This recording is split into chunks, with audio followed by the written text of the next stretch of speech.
Now we look at early modern period. It is the period between 1450 and 1750 that is called early modern period. There are many features developed in the different parts of the world before to this. One is exploration of the new places by the sea routes.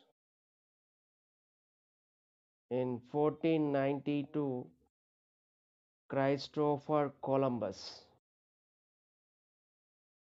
Christopher Columbus, who was a Italian sailor, reached South America and discovered one unknown continent which was not known to the Europeans till then. As a new continent discovered that given way for colonizing South and North America. So colonization started there. Then after Vasco da Gama, who belongs to Portuguese, worked out to find a sea route to India, going around Africa in 1498. This opened, that means it resulted the trade with India and different parts of African continents, African countries. So these developments have created a great demand for trade, that is exchanging the goods in all the continents of the world. So when trade increased in the world, that resulted creating great towns which are dominated by rich merchants were developed all over the world, and there was a good market for agricultural and craft products in the international market. So one important feature is that exploration of sea routes which opened the colonization. That one. Second is there was a rise of large kingdoms, empires, which were developed in this period, where the power to rule was in the hands of a few people. So large kingdoms and empires had strong armies and officials who were used to collect taxes and control the people. These large kingdoms and empires, they tried to destroy the small local kings or small kingdoms, and also feudal lords, that means landlords, who were powerful in their locality, wanted to have their own rule. So the large kingdoms and empires, which were strong enough comparing to the landlords, they tried in removing these local kings and landlords. So in this process, that large kingdoms and big empires. So, in that process, we see when they entered into the conflicts that led to unification of the countries and developed one common administration in entire countries. For example, in India, there were many small kingdoms and they had their own rule in their locality and they fought each other constantly in order to expand their kingdom.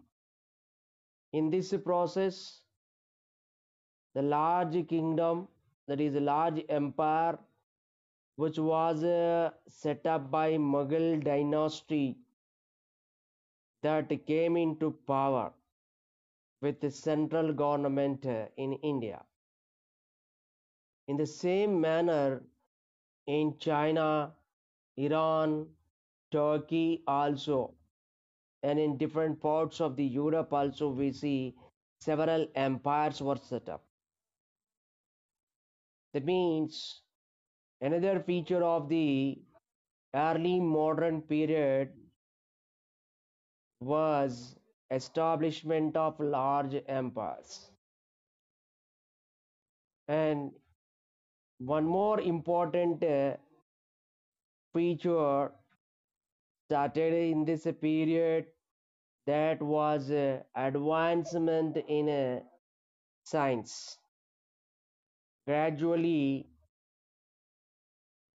in world by early modern period, importance was given for science, especially in astronomy, mathematics, philosophy were given importance. During this time, we see that the scientists of China, India, and Arab countries, and also Europe continent, they compiled the scientific studies by the scientists in different parts of the world and compiled into one study. After years of this compilement of scientific studies, we see there a kind of interest developed in the world towards science. For example, Galileo worked out in presenting that the sun is the center of the solar system.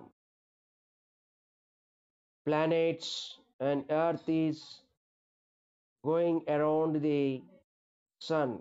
This is a scientific truth presented by Galileo.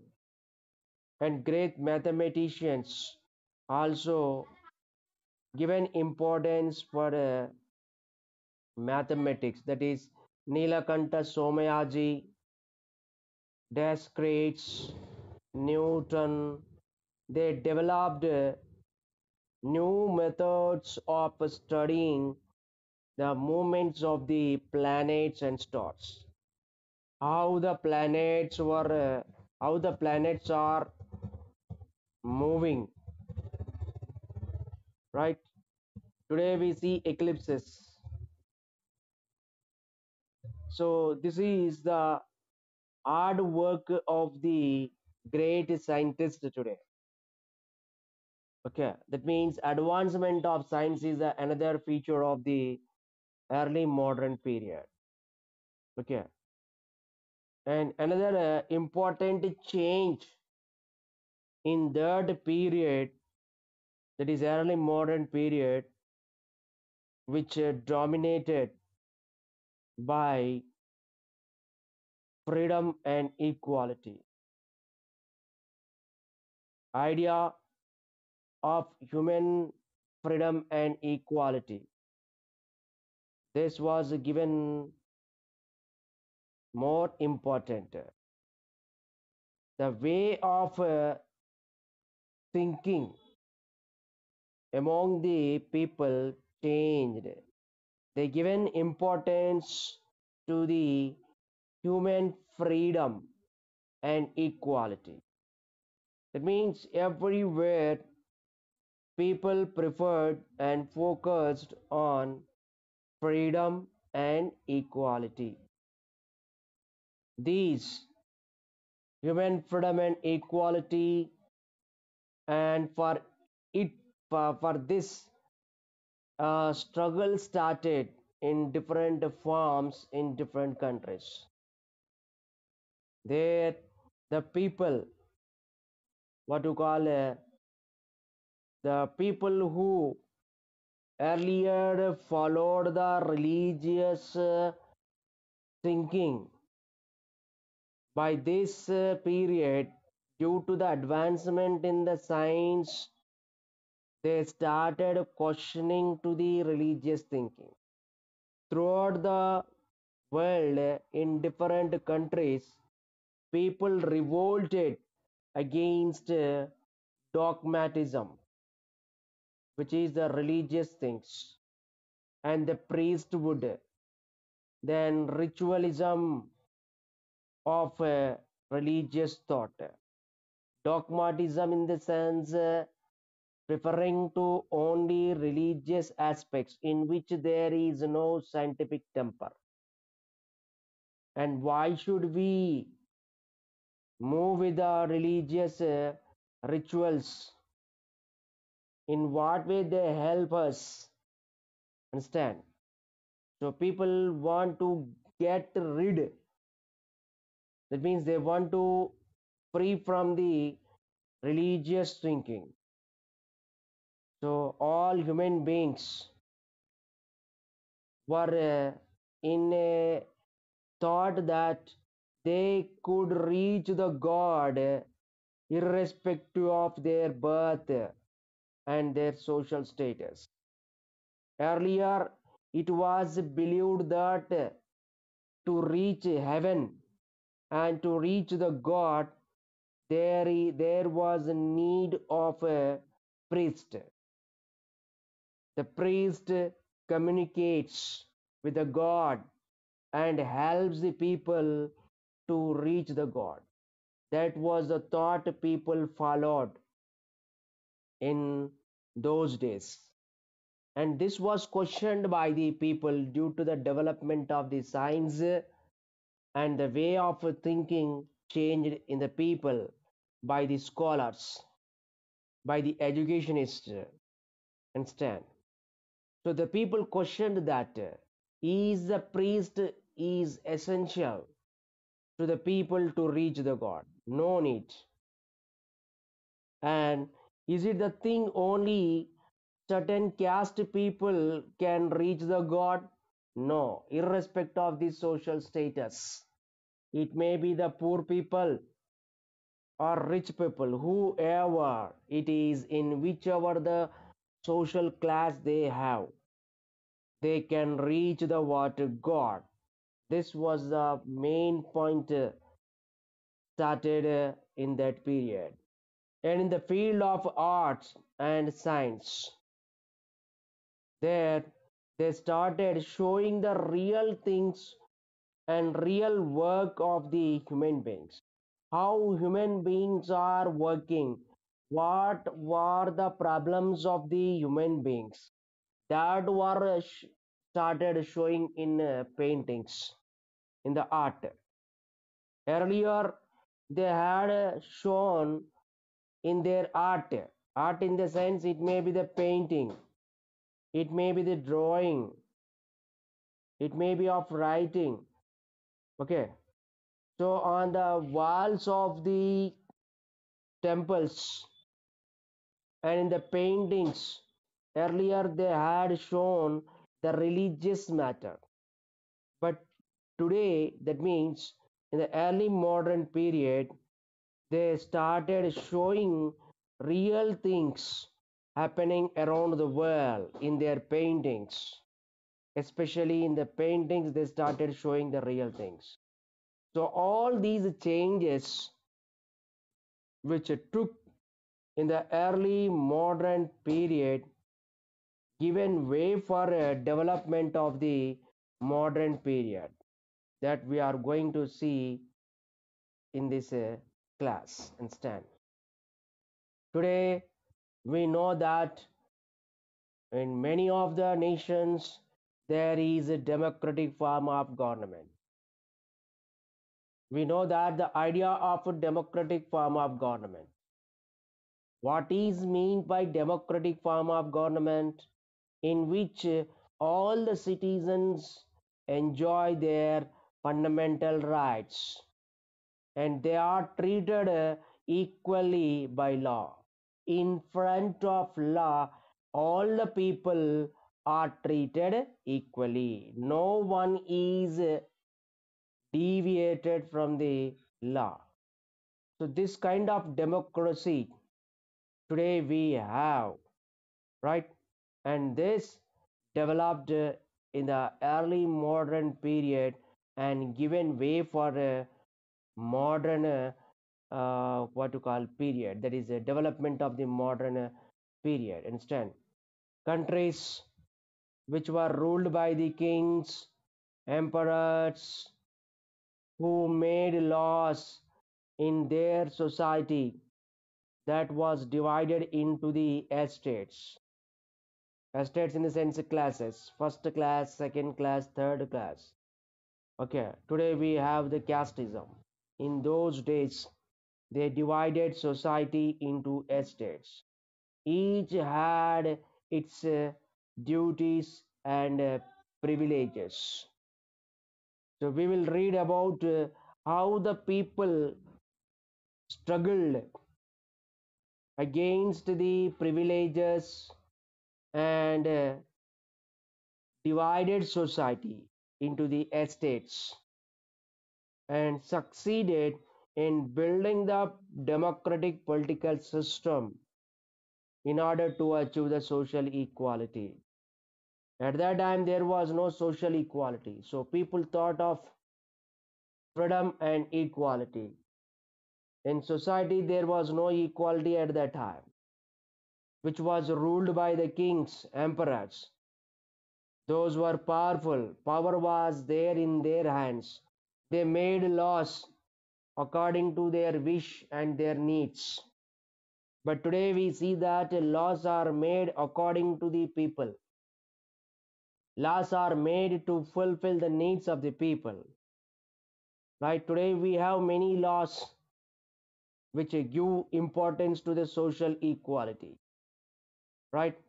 So this democratic political system and social equality today we have has come with a lot of struggle in the history. Let us study about democratic political system and social equality, how they achieved. So here the democratic form of government, that means the milestone, the beginning of the democratic system of government started in England. Let us look at England, how it started. In England, which was ruled by Tudor dynasty at the 17th century. Now we are going to the 17th century. There it was ruled by the kings who belongs to Tudor dynasty. At that time, there was a religious domination on politics. That means even kings and emperors also ruled the kingdoms and empires according to the wish of the religious head, that what we call Pope. Pope was the head of the Roman Catholic Church. So the Roman Catholic Church domination was there in the Europe, and the Pope, who was head of the Roman Catholic Church, passed many of the orders to the different kings and emperors of the kingdoms and empires respectively. So here the Tudor dynasty, that means the Tudor kings, they did not accept the authority of the Pope on the administration. So the Tudor dynasty kings, they thought that England should be independent from the authority of the church. That means they want to separate that politics are different from the religious matter. Religious matter is confined to individualism. Politics are related to all the people, right? So in those days, there was a domination and interference of the religious matter into the politics very much. So the Tudor up to the 17th century, kings and emperors, they followed the Pope words, and lot of property and the funds collected by taxes by the kings gone to the Pope. So there was a control and domination of the Roman Catholic Church on many of the kings and kingdoms. So this was not benefited to the kings and emperors. So kings and emperors wanted to get free from the Roman Catholic Church. So it began in Europe by 17th century. Which century? 17th century instead. So here one conflict we see, that is between the kings and the church. Kings wanted freedom from Pope, that is Roman Catholic Church. This is one important what you call point here, that what you call England, that means the kings wanted independency from the Roman Catholic Church. Along with this, one more conflict also started. A new conflict started between Parliament and the king, right? This is the second conflict, that is a conflict between Parliament and the king. King was considered that he was most powerful in the kingdom, whereas Parliament, its members are representatives of the people. They felt it should have more power with it. That means Parliament wanted to keep more power with it, whereas the king also wanted to get more power than the Parliament. So a conflict, a fight started between Parliament and the king. Understand? So let us see here how this conflict between Parliament and the king, one, and second is first one, this second one. First one is a conflict between the king and the Pope. These conflicts led to the establishment of a democratic government in Britain.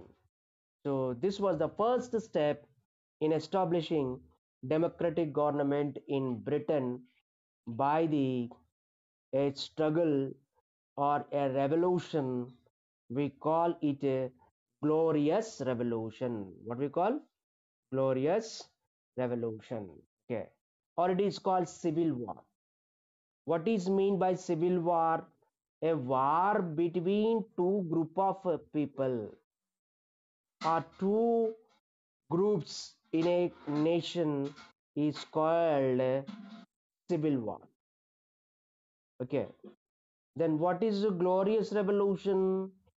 It means where the revolution takes place in order to bring the change. Whenever revolution may occur, it may be shedding the blood also.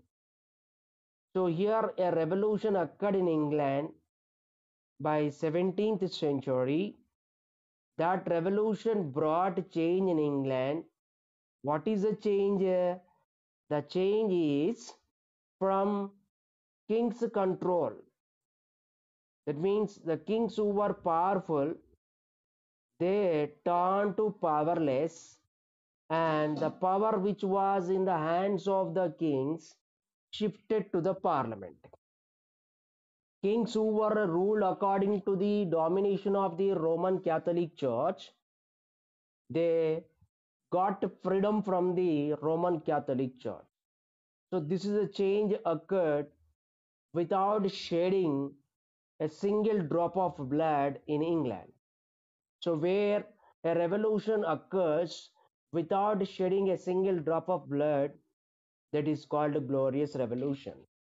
Okay, so in England, this civil war occurred and brought change in England towards democratic government. So it is called a glorious revolution. Understand? So how it is started here in 1603 common era. In the year 1603, James I was the king of England and belongs to Stuart dynasty. He started ruling the England after the death of last queen to belonging to Tudor dynasty. So by 1603, James I turned to King of England. And here the king wanted the approval of the parliament to impose new taxes on the people and to pass the new laws. It is a custom that if the king want to impose new taxes and he wanted to implement the new laws, he had to take the permission from the parliament. Okay, administrative power was there with the king, but the permission, the what you call the power to permit the king for collecting the new taxes was with the parliament. So here parliament wanted to take much powers which were in the hands of king from the king to parliament. Okay, so here king also wanted that parliament should not have any power. He wanted that parliament should not question to him. Whatever he asks, then parliament has to go for what doing it. Understand? That was a point here. That means king wanted parliament should not interfere in his administration. Parliament should just follow what he says. So he wants that parliament should not question him. Whereas the parliament have very little power and it want to get many more powers from the king. Right? Now the time has come for the parliament to get many more powers because the king need what to call money. He need funds. Okay, there is no money with the king to rule. Understand? So king wanted to take the permission of the, that is approval from the parliament. Understand? So here parliament is waiting to get a chance that when king comes for asking what to call about the approval about the approval of new taxes, then at that time the parliament is thinking to get many more powers from the king. Understand? So this was the thing here. Understand? So here we see that uh, that what you call the he believed that king believed a theory, that what you call a divine right theory. What is that? Divine right theory. What do you mean by divine right theory? It means that to rule the kingdom, powers are given to the king by the god.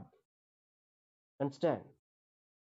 That means the king is most powerful according to the divine right theory. King was the most powerful person, and he rules the kingdom with absolute power. What do you mean by absolute power? The power is not questionable. The power is such power which is not answerable to anyone. Is that means the king rules the kingdom with absolute power. The power, that means here the king is not answerable to anyone. No one should question the word king, because the king got the power from the god. God has given power to the king. That is a theory what we call a divine right theory, understand, in which the king believes, understand. So this is the what a divine right theory, understand, which believed by the king.